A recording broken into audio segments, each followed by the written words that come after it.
कि आप मैंने सुना है कि आप एक छोटे से गांव से आती हैं, हिंदी मीडियम से पढ़ाई की थी।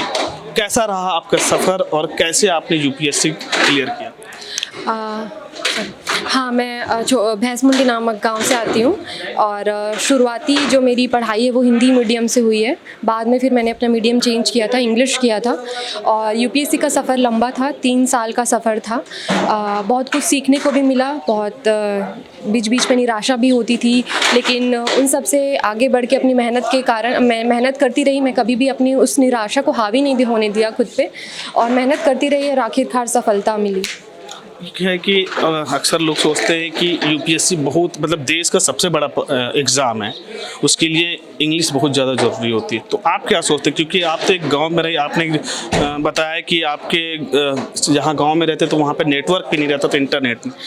हाँ, ऐसे लोग कहते हैं कि इंग्लिश बहुत ज़रूरी है। यूपीएससी की बात नहीं है, सारे एग्ज़ाम्स के लिए वो कहते हैं। ये धारणा बन गई है लोगों के मन में कि सक्सेसफुल होना है तो आपको इंग्लिश आनी चाहिए। ये बहुत गलत धारणा है। मैं कहूँगी कि लैंग्वेज का पर्पस जो होता है वो सिर्फ अपने नॉलेज को कन्वे करने के लिए। जब तक हम लैंग्वेज को एक ज्ञानी से हम क्या करते हैं, हम उसको उसका सिनोनिम समझ लेते हैं कि नहीं, अगर आप इंग्लिश बोलते हैं तो आप बहुत बड़े ज्ञानी हो, विद्वान हो। ये धारणा में मन से हटाने की ज़रूरत है। लैंग्वेज कुछ भी हो, चाहे वो हिंदी बोल रहे हो आप या इंग्लिश बोल रहे हो, इंग्लिश में लिख रहे हो, हिंदी में लिख रहे हो, बस आपको ये होना चाहिए कि आप अपनी जो ज्ञान है, आपने जो पढ़ाई की, उसको आप कन्वे कर सकते हो, पेपर में कन्वे कर सकते हो, बोल के कन्वे कर सकते हो। तो लैंग्वेज कभी भी आपके लिए बैरियर नहीं रहेगा। अच्छा, यूपीएससी की आपकी मैं बात कर रहा हूँ, यूपीएससी की तैयारी करना है, ये आपको कब से ये सोच आया? फिर आपने कैसे तैयारी की? कभी लगा कि यहाँ पे मैं डगमगा गई हूँ? पूरी कहानी बताएंगे, कैसे तैयारी करना, क्या? बचपन से था मन में, जब मैं स्कूल में थी तभी से। किरण बेदी मुझे अच्छी लगती थी जब मैं छोटी थी, मम्मी बताया करती थी उनके बारे में। धीरे धीरे मैं पढ़ती गई तो मुझे आईएएस ऑफिसर्स के बारे में पता चला। बहुत सारे जो हम अपने आसपास देखते हैं, जो भी घटनाएं घट रही हैं उनसे अवेयर होते हैं, तो मन में आता है कि हाँ, हमें समाज के लिए कुछ अच्छा करना है, गाँव के लिए कुछ अच्छा करना है, देश के लिए कुछ अच्छा करना है।